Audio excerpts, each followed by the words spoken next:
Hi guys, welcome back to my channel London dreams. कैसे हो आप सब? आज अगर मैं यूके के बारे में बात करूं तो अच्छी सी धूप लगी है, आप देख सकते हो। और साथ में आज मैं फुल्ली रेडी होके वीडियो बना रही हूँ क्योंकि आज मैं बाहर जा रही हूँ। मेरे किसी फ्रेंड के घर में पार्टी है, गैदरिंग की तरह, गेट टुगेदर तरह की पार्टी है, बट उन्होंने थीम बॉलीवुड थीम रखा हुआ है। तो इसीलिए मैं थोड़ा सा पूरी तरीके से ड्रेस्ड अप रखी हूँ, पूरी नहीं पर थोड़ा सा। तो उससे वहाँ जाने से पहले ही मैं वीडियो बना रही हूँ। अभी शाम के 6 बज रहे हैं और आप देख सकते हो कितनी अच्छी धूप लगी है। वेदर अभी ऐसा हो रखा है कि चेंज होने के टाइम में आ रहा है और शाम की तरफ धूप लगने स्टार्ट हो गया है। और जो मेरा कमरा है वहाँ से डायरेक्टली धूप आता है, तो बहुत अच्छी तरीके से लाइटिंग हो रखी है। तो मैं वीडियो रिकॉर्ड कर रही हूँ। आज टॉपिक पे बात करती हूँ। तो मेजर टॉपिक जो आज का है वो डॉक्यूमेंटेशन के रिलेटेड, और जो लोग यूके आने वाले होंगे उनके कुछ सवाल है उनके रिलेटेड ये मैंने वीडियो बनाई है।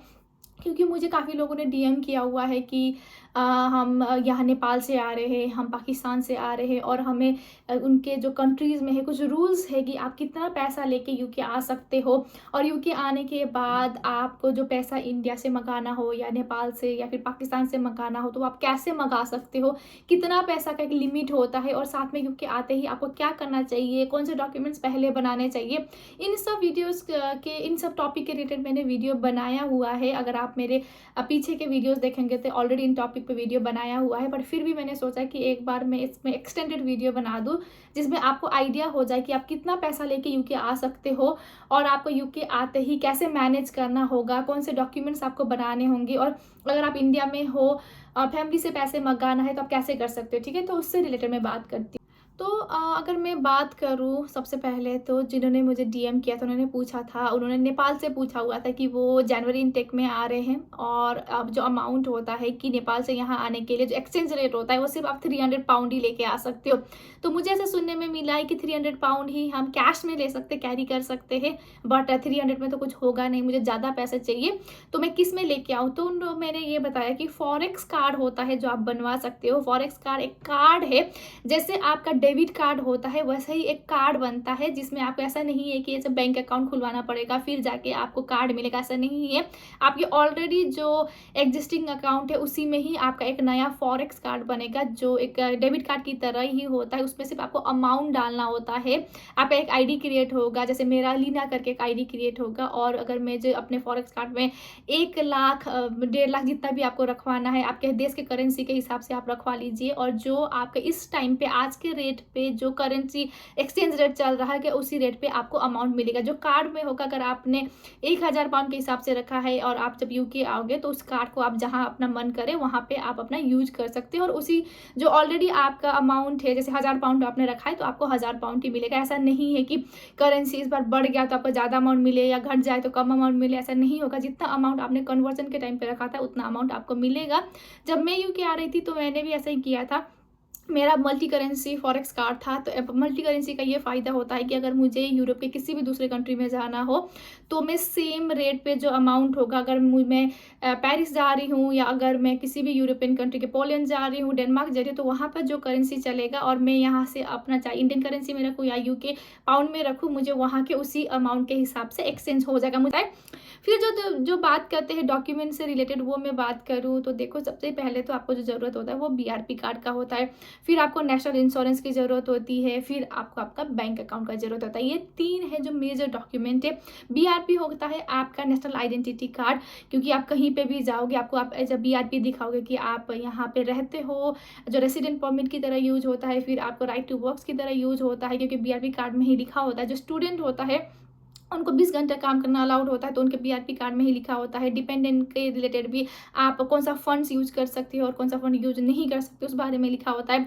तो वो आपका नेशनल आइडेंटिटी कार्ड है जो आपको विद इन 10 डेज जैसे ही यूके आते हो तो उससे ही आपको अपने पोस्ट ऑफिस हो गया या फिर जो भी आपने एड्रेस दिया होता है वहाँ जाके आपको लेके आना होता है। ठीक है, तो दूसरा होता है नेशनल इंश्योरेंस कार्ड, जो कि है आपका टैक्स से रिलेटेड, क्योंकि जितना भी आप कमाओगे वो टैक्स में ही जाएगा। तो नेशनल इंश्योरेंस क्या होता है, जैसे आपका आपका इंडिया में हमारा जो होता है पैन कार्ड नंबर हो गया, उसी की तरह यूज होता है कि आपका जितने भी टैक्सेबल अमाउंट है वो कटने के लिए आपका नेशनल इंश्योरेंस कार्ड यूज होता है। और जहाँ पे भी आप जॉब के लिए जाओगे सबसे पहले आपका नेशनल इंश्योरेंस का नंबर ही मांगेंगे, ताकि वो आपके सैलरी जब क्रेडिट करना हो तो आपके टैक्स के हिसाब से जितना भी पड़ेगा उतना काट के आपको अमाउंट दे सके। तो ठीक है, जैसे आपका PRPI फिर आपको नेशनल इंश्योरेंस अप्लाई करना होता है, जिसके रिलेटेड मैंने वीडियो भी बनाई है, तो आप जाके चेक कर सकते हो। फिर आपका होता है बैंक अकाउंट ओपन कराना। तो बैंक अगर आप पूछोगे कौन सा सबसे बेस्ट बैंक है, कहाँ से हम ओपन कराएं, तो देखो जो मुझे लगता है वो है लॉयड्स, क्योंकि मेरे साथ ऐसा हादसा हो गया था। आप सबको मैं बता दूं कि मेरी आईफोन चोरी हो गई थी, जिसके बारे में मैं बताना चाह रही थी बट बता नहीं पाई थी। तो मेरा फ़ोन अभी कुछ महीने पहले चोरी हो गया, लंदन के रेस्टोरेंट से चोरी हो गया। और फ़ोन चोरी होने के बाद स्कैमर ने मुझे इस तरीके से स्कैम किया कि मेरे फ़ोन के अंदर भी वो एक्सेस हो गए, और कोई स्कैमर ने अमाउंट ट्रांजेक्शन करने की कोशिश करी, रेमिटली जो ऐप है उससे, और कोई पाकिस्तान पैसे भेज रहा था। तो बहुत ह्यूज अमाउंट का उन्होंने ट्रांजेक्शन किया, बट बैंक ने उस ट्रांजेक्शन को कैंसिल कर दिया। क्योंकि लॉयड्स में जब मैं रिपोर्ट करवाने गई या लॉयड से बात करने गई, पुलिस रिपोर्ट भी मैंने करवाई थी, हालांकि कोई फ़ायदा हुआ नहीं।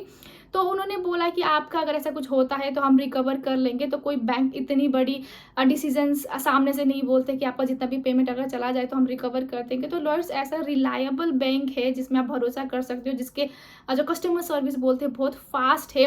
और इतना बड़ा स्कैम होने से जिसने मुझे बता दिया, क्योंकि उन्होंने उसी टाइम पे इंस्टेंटली ब्लॉक कर दिया, क्योंकि इतना बड़ा अमाउंट का ट्रांजेक्शन हो रहा है। तो इस चीज़ से आपका बड़ा सर्विस मिलता है, तो आप लॉयड्स को चूज कर सकते हो। अदरवाइज HSBC है, और जो सबसे स्टूडेंट के लिए जो बेस्ट बैंक बोलते हैं वो मॉन्जो करके, क्योंकि उसमें आपको अकाउंट ओपन कराने के लिए कोई डॉक्यूमेंट्स नहीं लगते हैं। आप नॉर्मल घर बैठे बैठे अपना अकाउंट ओपन करा सकते हैं। बस आपको उनको आपका पासपोर्ट का डिटेल्स दिखाना होता है, फोटो क्लिक करके अपलोड ही करना होता है, और आप जहाँ रहते हैं उस एड्रेस में आपका डेबिट कार्ड वगैरह आ जाता है। ठीक है, मॉन्जो का इतना फ़ायदा है।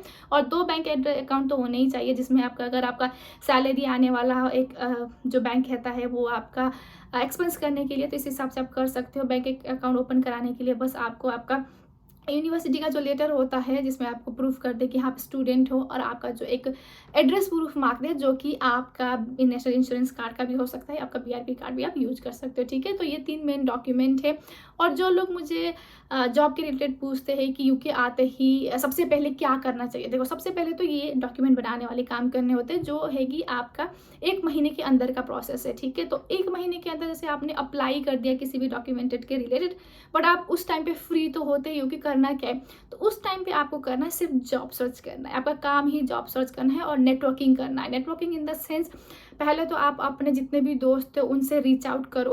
उनसे ऐसा नहीं है कि तुम मुझे जॉब ढूंढ के दे दे, ऐसा नहीं है। आप उनसे समझिए कि कहाँ से जॉब मिलता है, क्या चीज़ आपको बोलना पड़ेगा, कैसे तरीके से बात करना पड़ेगा। कोई और शायद उनके नेटवर्क में भी ऐसे लोग होंगे या ऐसा एरिया होगा जो उनको पता होगा कि वहाँ पे हायरिंग चल रही है। इसीलिए जितना हो सके अपना नेटवर्क बढ़ाइए, लोगों से रीच आउट करिए, रिक्वेस्ट करिए, ठीक है, कि आपकी मदद करते। और अपना जितना हो सके यहाँ के जो बड़े बड़े जॉब बोर्ड है, CV लाइब्रेरी हो गया, read.co.uk हो गया, इंडीड हो गया, लिंक्डइन हो गया, इसमें अपना प्रोफाइल बनाइए, और जितने भी आपको ईमेल्स आते हैं उन पर रिस्पॉन्ड करिए। क्योंकि लोग ऐसे होते हैं कि अरे नहीं ये कहाँ है, क्या है, मुझे समझ नहीं आ रहा है करके लोग रिस्पॉन्ड नहीं करते। रिस्पॉन्ड करिए। जब उन्होंने बोला है आपको कि इंटरव्यू की डेट दे दे या आपसे बात करना चाहते हैं, तो जितना हो सके अपना फ्री टाइम अवेलेबल रखिए और उनसे बात करिए। ठीक है, अदरवाइज आपको अगर कुछ समझ नहीं आता है तो एक अपनी CV हो सके तो, नहीं तो खुद ही जाके जितना भी आपका मार्केट का एरिया है वहाँ जाके उनसे, जितनी भी दुकान आपको दिखेंगे वहाँ जाके उनसे बात करिए कि आप फ्री हो, आप स्टूडेंट हो, आप 20 घंटा काम करना अलाउड है, आप कर सकते हो।